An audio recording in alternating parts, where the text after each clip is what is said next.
This is CBN NewsWatch. Thanks for joining us for CBN NewsWatch. I'm Charlene Aaron. Hundreds of immigrants are flooding the southern border. Homeland Security Secretary Kirstjen Nielsen said in an emergency call with cabinet members and White House aides that the Trump administration will treat U.S.-Mexico border issues, quote, as if we have been hit by a Category 5 hurricane. And President Trump has threatened to close the border, but he's now holding back for right now. President Trump says he's willing to shut down the southern border, but says he's willing to give it some time because Mexico is taking action, and he wants Congress to pass immigration reform. Mexico, as you know, as of yesterday, has been starting to apprehend a lot of people at their southern border. Analysts say the cost of shutting the border would damage the U.S. economy. The Chamber of Commerce predicts an unmitigated economic debacle, warning that 5 million jobs would be in immediate jeopardy. 40% of all fruits and vegetables that come into the U.S. come from Mexico. If trade is blocked, their prices could surge. The American auto industry could also be hurt if supply chains are affected. Trump says it would be worth it. Sure, it's going to have a negative impact on the economy. Security is more important to me than trade. The Border Patrol in San Diego tells CBN News, yes, it will cost money, but it might finally get Congress to act, because right now we just have open borders. So if the border is closed, it'd be a huge impact. I lived in Arizona. My dad worked in Mexico for 18 years. People like him would not be able to commute back and forth across the border. There'd be definite disruption to the economy. But something's got to get Congress's attention at this point to take action, because right now we have an equivalent of an open border. We know for a fact there are criminals blending in with these people claiming to be asylum seekers. We know for a fact children are being recycled. They're fake families, if you will. Record numbers of migrants are crossing illegally and being released by Border Patrol, putting a strain on cities and ministries. The numbers have increased up into the neighborhood of 4,000 to 4,500 refugees that are being released to us, to our network of churches and organizations per week. There have been several times when our capacity was not sufficient. President Trump is expected to travel to the border on Friday. The House Judiciary Committee has approved subpoenas for Special Counsel Robert Mueller's full report on his Russia investigation. The committee voted 24-17 this morning, giving Judiciary Chairman Jerrold Nadler permission to issue the subpoenas, but Nadler has not yet confirmed if he'll do so. House Democrats had given Attorney General William Barr until yesterday to produce the full report to Congress, but Barr said a redacted version of the full 300-page report would not be released until mid-April. Democrats have said they will not accept redactions and want to see the evidence unfiltered. This committee requires the full report and the underlying materials because it is our job, not the Attorney General's, to determine whether or not President Trump has abused his office. And we require the report because one day, one way or another, the country will move on from President Trump. We must make it harder for future presidents to behave this way. We need a full accounting of the president's actions to do that work. The panel also voted to authorize subpoenas related to 5 of President Donald Trump's former top advisors. We will have more on this story and other headlines from our Washington bureau this evening on Faith Nation. You can watch it here on the CBN News Channel. Now to South America, where Venezuela's interim president says he knows he could be arrested or kidnapped for challenging the country's socialist dictator. A day after Juan Guaido was stripped of legal protections he enjoys as a member of Venezuela's parliament, the opposition leader faces potential criminal prosecution for calling on President Nicolas Maduro to relinquish power. Guaido, who has the support of more than 50 countries, including the United States, called Parliament's decision to strip him of immunity cowardly and vows to keep pressure on Maduro. Speaking to supporters late Tuesday night, the 35-year-old interim president said he recognizes the risk he faces. Does the regime intend to kidnap us? Well, of course. We know that all they have left is brute force. We know that. But we have audacity, intelligence, soul, strength, heart, hope, trust in this country, in ourselves. And senior international correspondent George Thomas joins us now for more. George, would Venezuela's dictator arrest Guaido? Well, I mean, I think there are serious concerns about that right now. The arrest of Robert Morero, a 49-year-old top aide to Guaido last week, was not a very good sign. It indicates the fact that he lost his immunity yesterday with the National Assembly shows that the pressure on Guaido is increasing. It would be a monumental move for Maduro to arrest him. That would send shockwaves, not just across Venezuela, but among 50 other nations, as you said in the intro to this, 50 other countries that are supporting the interim president. That would be a very, that would up the ante, so to speak, in this crisis that's ongoing today in Venezuela. It is amazing, the crisis that is also including a dire water crisis due to blackouts. And so, you know, how are they coping? Well, the major blackouts that they experienced back on March 7th has had the rippling effect even to this day. Nicolas Maduro said just yesterday that he was going to impose this 30-day national moratorium on electricity. He's going to basically be rationing out electricity. And so people are saying, how do we get water? And here's a comment from a Venezuelan out on the streets of Caracas, just talking about how difficult the situation is. The situation is terrible, very terrible indeed. We ask God to help us solve this problem because it is serious. Because not having electricity, not having water is quite difficult. Since water is vital and we hope that they solve this, but the government never gives a reliable reason.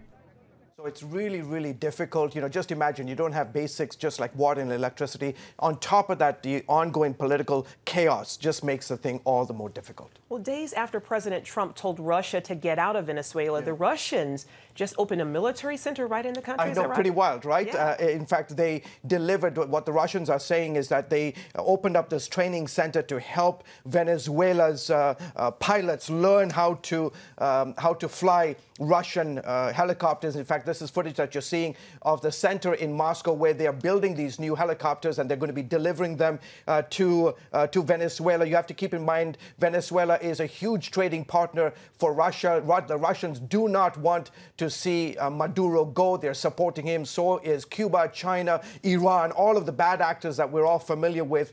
So all of this is happening in the midst of the political tensions. This is a very, very clear signal to the Trump administration. President Trump just a few days ago told the Russians, basically he said, get out. Told the Russians they need to leave Venezuela. The Russians are not going to do that. And so this is just another signal to the White House as well as to Venezuela. We will support our man in Caracas. Nicolas Maduro is our man, and we are going to continue supporting him. Wow. And now there are reports that China has sent troops. Right? So, what can you tell us about that? You have the United States, you have Russia, you have the Chinese, 3 nuclear-armed countries all in one location. A Lebanese news agency released these pictures of Chinese military, about 120 Chinese military authorities who landed in Venezuela's Margarita Island to deliver what they say humanitarian and other military supplies. However, China's spokesman at the foreign ministry today responded saying this is pure, in his words, pure fabrication, and obviously the Chinese denied it. But again, just like the situation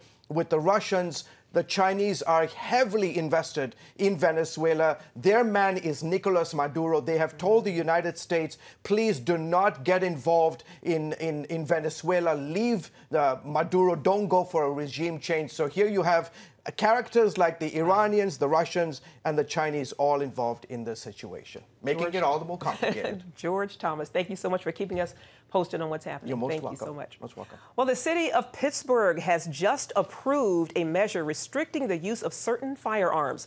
The city council gave final approval on the legislation yesterday.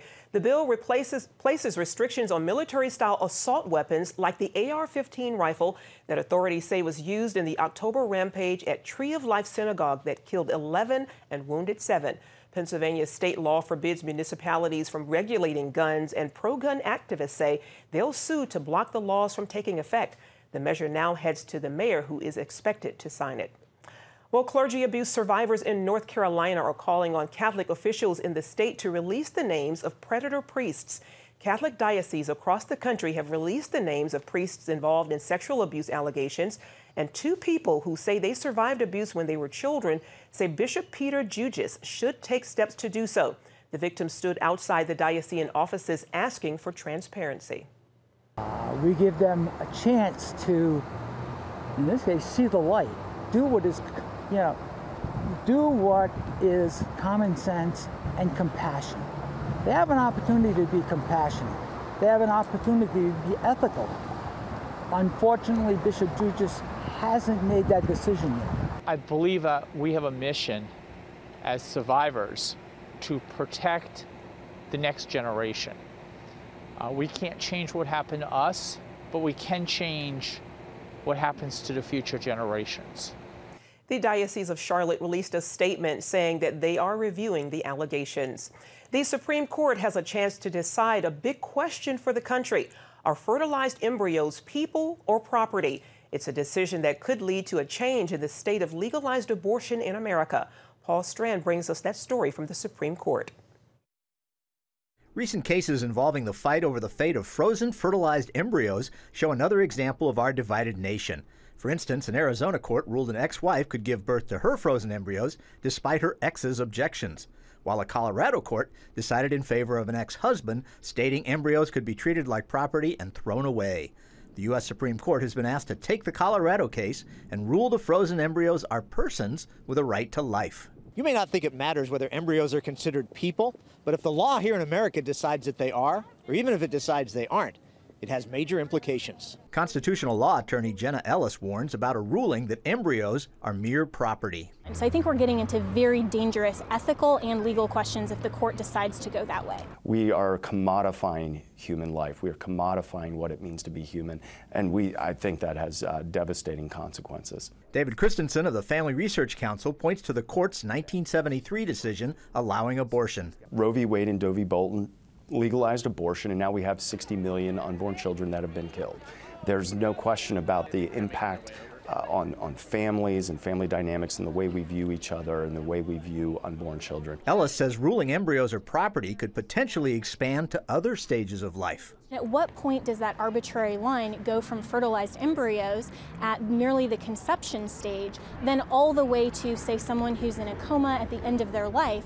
Are they then morphed into property because they don't have any decision-making autonomy? Rather than looking at human embryos as property, we should look at them as they are, a member of the species Homo sapien, and they should be protected. Pro-choice advocates worry declaring embryos persons with rights could end up stripping adults of their right not to be a parent.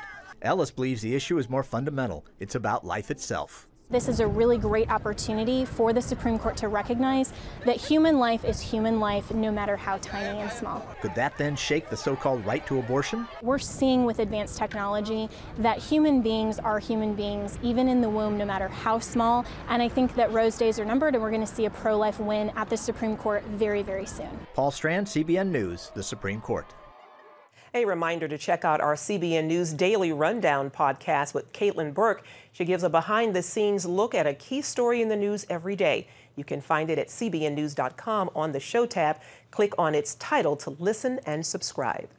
And here's a look at what's trending on cbnnews.com.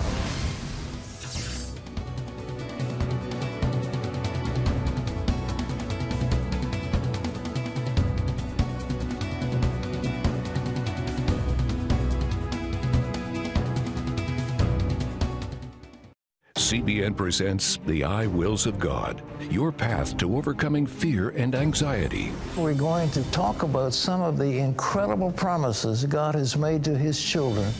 In Pat Robertson's newest teaching, you'll discover the I Wills of God. I will rescue him, protect him, answer him, be with him in trouble, deliver him, honor him, satisfy him with long life, show him my salvation, and see amazing stories of God's promises in action. What I felt was loved and treasured. God spared my life twice in 3 days. The good Lord had given me a second chance. Break free from stress and despair. The Lord doesn't want you to live in fear, but to know the rewards given to those who love God. Call 1-800-700-7000 or visit cbn.com. The I Wills of God, your path to overcoming fear and anxiety. Hello, I'm Terry Newsom. Did you know there are more than 148 million orphans in the world today? 148 million. But it was 3 little girls that taught me about the plight of orphans. My husband and I spent nearly a month immersed in the daily activities of a Ukrainian orphanage as we waited to adopt 3 sisters. I saw firsthand the utter loneliness, the pain of rejection, and the overwhelming desire to be loved. That experience changed me forever. And out of it grew a ministry from my heart called Orphan's Promise. Today, we're helping orphans and vulnerable children in more than 50 countries worldwide. Thousands of children are now in safe homes. They're being educated, and they're learning life skills. I'm asking you to join with me and become family to these children. Will you call the number on your screen right now? Because every child deserves a chance to be happy. Wheaton College professors have written what they say is the first collegiate textbook connecting mainline scientific theories with Scripture. It's called The Understanding Scientific Theories of Origins and includes knowledge on several creation theories, such as the Big Bang Theory, origin of life, and evolution. One of the textbook's authors and geology professor, Dr. Stephen Mosher, says it'll give students a better perspective to understand the creation story without preaching to them. And Dr. Mosher joins us now with more. Dr. Mosher, tell us about this amazing textbook. How is it different from others? Well, we needed a textbook for our class. We've been teaching this class for 25 years, and there's not even a secular textbook that covers all of the mainstream scientific theories of origins that you mentioned. But we also wanted a textbook for a Christian reader who is interested in the integration of science and their faith. Amazing. And now, many people think that religion and science are contrary to each other, but this book shows how they connect. What are some examples? Well, exactly. Unfortunately, there are people like atheists and even some Christian leaders who promote this idea of some kind of conflict, that you need to make a choice between creation on the one hand and evolution or science on the other hand. And we don't think that that's necessary or even fair. And especially for students who are struggling with these issues, we want to give them the best possible coverage of what mainstream science is saying, and then look at the Bible, develop a very comprehensive understanding of the doctrine of creation and tools for interpreting the scriptures when they deal with origins accounts. And what kinds of classes do you hope this textbook is used for? Well, hopefully this would benefit courses like ours at a Christian college or university, and I know there are courses at other universities around the country like this, but as we've said, there's no textbook to help. And so now that there is a textbook, we hope that maybe some professors will have the courage to put together a course like that, because the textbook would be a great help to them. No one can know all of these things. There's so many different disciplines of science that are involved. So we hope that it'll stimulate these kinds of courses. We hope that it'll begin to relieve the tensions between, so-called tensions between science and faith, and that could even be useful for an advanced high school seminar at a Christian academy, or even for homeschool situations. Excellent. Dr. Stephen Mosher, thank you so much for your time. You're welcome. Up next, we look ahead as Israel prepares for important elections next week. What could it mean for Prime Minister Benjamin Netanyahu?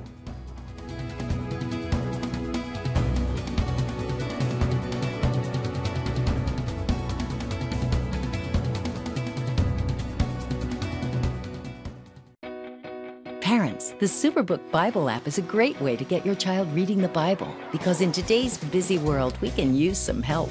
The free Superbook Bible app has fun stuff your kids will love. They'll have a blast learning the Bible, playing great games, watching cool videos, discovering heroes in the Bible. They'll have fun while they learn God's Word. The Superbook Kids Bible app, available now. Life. It's meant to be lived fully.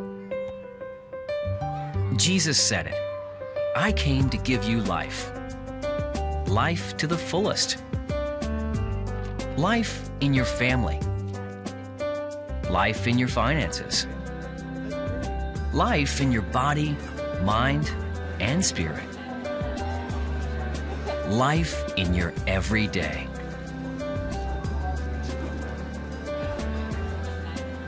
At CBN.com, we're taking what Jesus said seriously. We're here to help you discover life. Life. Live it fully. CBN.com.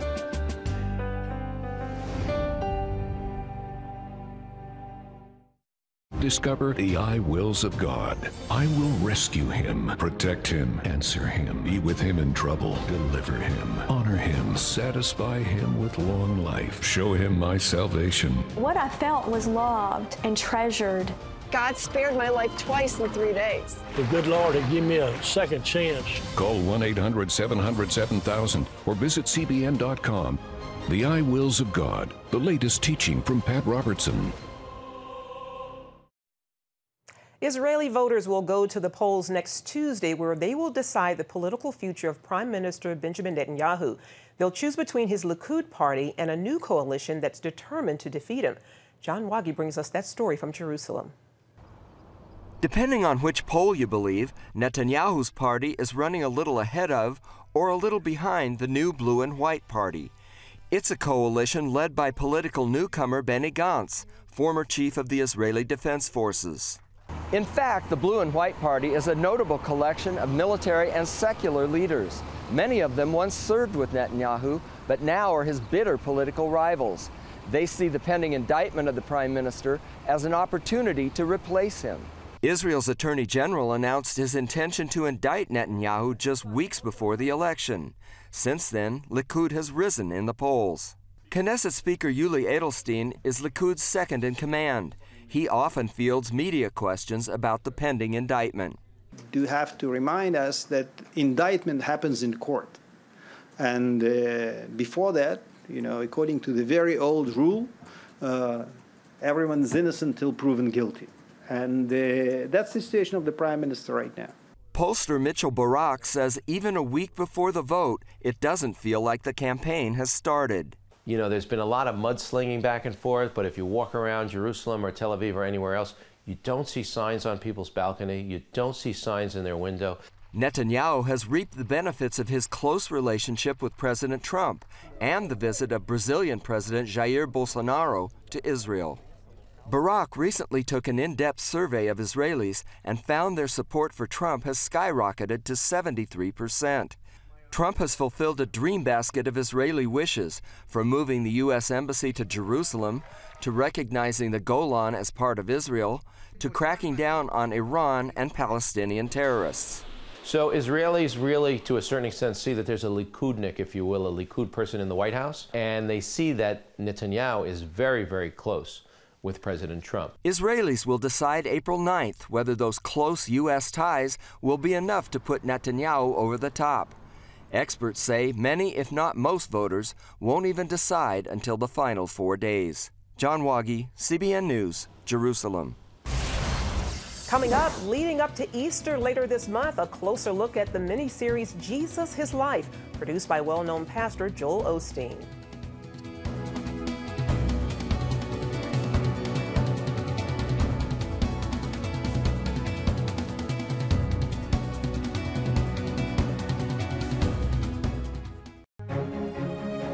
When you give, smiles grow bigger. When you care, homes are happier. When you comfort, the hurt goes away. When we all come together to love, miracles happen.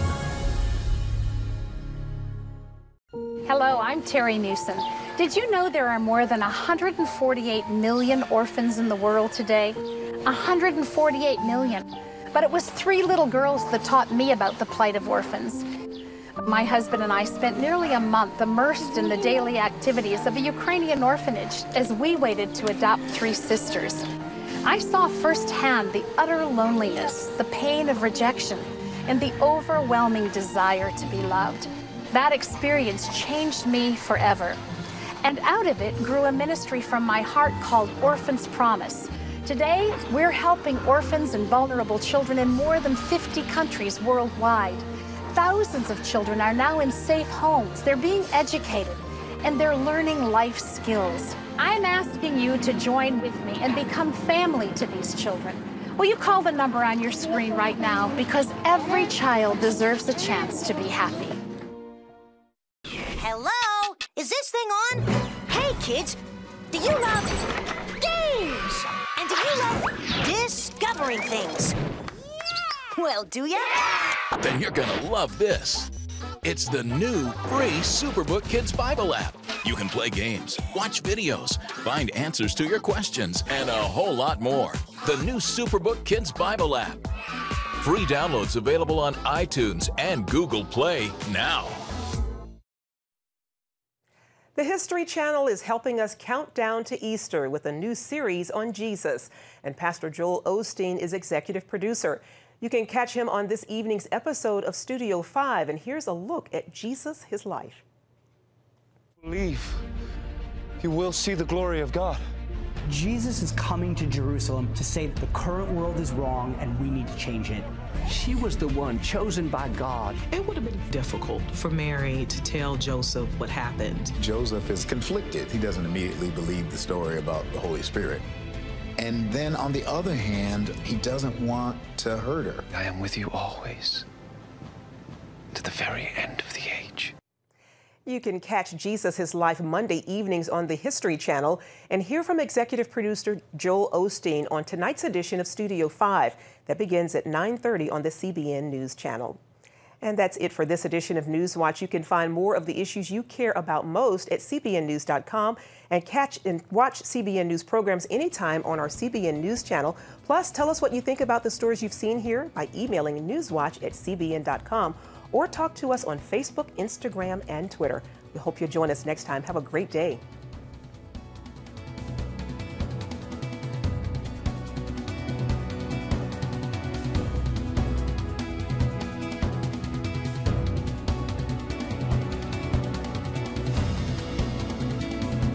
We will move the American embassy to the eternal capital of the Jewish people, Jerusalem.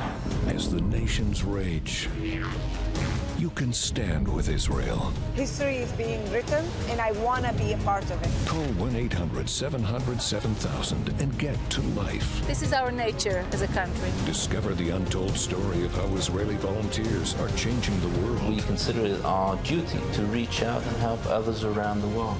For a gift of $10 or more, you can own the acclaimed CBN documentary To Life. To treat a human, no matter what he is, which religious he has, which color he is, this is what I'm doing. Support Israel in their time of need. Get to Life, now available on DVD. Call 1-800-700-7000 or log on to cbn.com. And I wish that other people throughout the world could see this side of Israel.